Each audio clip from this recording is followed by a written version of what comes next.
ഇറാനിലേക്കുള്ള അവയവക്കടത്ത് കേസിൽ NIAക്ക് നിർണായക വിവരങ്ങൾ. കേസിലെ പ്രധാനി മധു ജയകുമാറിനെ ചോദ്യം ചെയ്തതോടെ കേസിൽ കൂടുതൽ പ്രതികളുണ്ടാകുമെന്ന് NIA. വനിതാ വ്യവസായിയുടെയും പാലക്കാട് സ്വദേശിയായ ഷമീറിന്റെയും ഇടപെടലുകളുടെ തെളിവുകൾ അന്വേഷണ സംഘത്തിൽ ലഭിച്ചിട്ടുണ്ട്. മാപ്പുസാക്ഷിയ ഷമീറിനെ മിക്കവാറും കേസിൽ പ്രതിയാക്കാൻ സാധ്യതയുണ്ട്.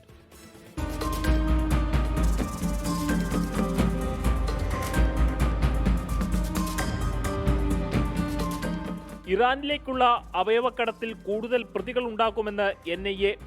കേസിലെ പ്രധാനിയായ മധുവിനെ ചോദ്യം ചെയ്യുന്നതിനിടെയാണ് കൂടുതൽ വിവരങ്ങൾ ലഭിച്ചത്. പാലക്കാട് സ്വദേശിയായ ഷമീർ നിലവിൽ കേസിൽ സാക്ഷിയാണ്. ചെന്നൈയിലാണ് ഇയാൾ താമസിക്കുന്നത്. ഇയാൾ കുറ്റകൃത്യത്തിൽ ഇടപെട്ടതിന്റെ ഡിജിറ്റൽ തെളിവുകളും ബാങ്ക് ട്രാൻസാക്ഷൻസും അന്വേഷണ സംഘത്തിന് ലഭിച്ചു. ഓരോ ഡോണറിനെയും റിക്രൂട്ട് ചെയ്യുമ്പോൾ കമ്മീഷനായി 1.5 ലക്ഷം രൂപ വീതം ഇയാൾക്ക് ലഭിച്ചതായും വിവരം. ഷമീറിന്റെ സുഹൃത്തായ വനിതാ വ്യവസായിയുടെ സാമ്പത്തിക ഇടപാടുകളുടെ മറവിലാണ് പണം കൈപ്പറ്റിയതെന്നും അന്വേഷണ സംഘം. ഷമീറിന്റെ വ്യാജ പാസ്പോർട്ടും ആധാർ കാർഡും അടക്കം അന്വേഷണ സംഘത്തിന് കിട്ടി. സംസ്ഥാനത്തെ പല സ്വകാര്യ ആശുപത്രികളും അവയവക്കടത്ത് സംഘവുമായി ആശയവിനിമയം നടത്തിയതായും കണ്ടെത്താൽ. ഡോണറിനെ ലഭിച്ചാൽ രോഗികളോട് വിദേശത്ത് പോയി അവയവമാറ്റം നടത്താൻ ആശുപത്രികൾ നിർദ്ദേശം നൽകുന്നതായും വിവരം. ഡോണർമാരിൽ അധികവും ജമ്മു കാശ്മീർ, ഡൽഹി, തമിഴ്നാട്, മഹാരാഷ്ട്ര സ്വദേശികൾ.